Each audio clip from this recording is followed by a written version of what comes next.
Cette actualité vous est présentée en collaboration avec Cryptost Academy. Ayez un temps d'avance sur le marché crypto en rejoignant notre communauté premium. Taïwan. 3 banques proposeront un service de garde de crypto-monnaies à partir de 2025. La Commission de surveillance financière taïwanaise, FSC, prévoit de lancer un projet pilote en 2025 pour permettre aux banques locales d'offrir des services de garde de crypto-monnaies. 3 institutions ont déjà exprimé leur intérêt, marquant un tournant vers l'adoption institutionnelle des actifs numériques en Asie.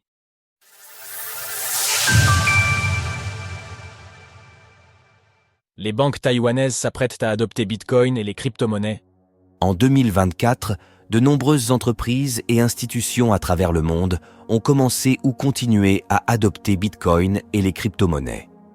D'abord via des fonds propres, comme Tesla et MicroStrategy, puis à travers les ETF Bitcoin Spot, intégrés dans les portefeuilles de nombreuses institutions, notamment dans le fonds de retraite de l'État du Michigan.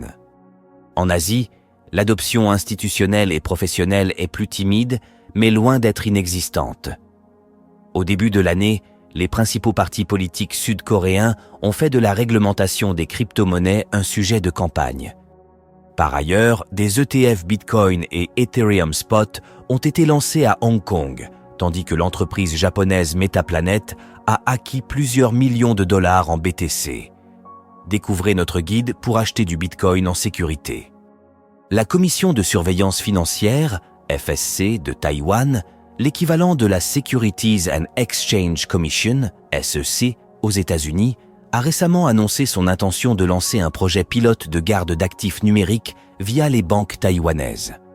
Ce projet est en cours de mise en place pour encourager l'innovation dans le secteur financier. Les institutions intéressées sont invitées à soumettre leur candidature auprès de la FSC. À ce jour, 3 banques ont déjà manifesté leur intérêt. La Commission prévoit que la première demande pourrait être soumise au cours du premier trimestre 2025. Par ailleurs, la FSC travaille sur un projet de loi, dont la publication est prévue d'ici fin 2024, afin de définir un cadre clair pour le développement des crypto-monnaies, permettant ainsi à l'industrie de se développer de manière plus rapide et sécurisée. Les prochaines étapes avant le projet pilote soient lancées par la FSC. Hu Zehua, directeur du département de la planification générale de la FSC, a déclaré lors d'une conférence de presse que la commission allait d'abord solliciter l'avis du public pendant environ 15 jours avant de lancer officiellement ce projet pilote. Les retours collectés permettront à la FSC de mieux comprendre les opinions et les besoins des différents acteurs et d'ajuster la réglementation en conséquence. Selon Hu Zehua, les institutions candidates devront spécifier à l'avance les actifs qu'elles souhaitent gérer, qu'il s'agisse de BTC, d'ETH ou d'autres crypto-monnaies. Hu Zehua a également précisé que certaines sociétés de courtage avaient montré de l'intérêt, mais que la Commission préférait les orienter vers des institutions plus grandes en raison de leur faible capitalisation, ce qui pourrait constituer une faiblesse dans la mise en place des services de garde de crypto-monnaies.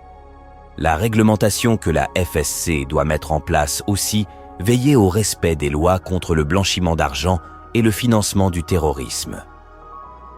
Les institutions participant au projet devront garantir que les fonds ne proviennent pas d'activités illicites.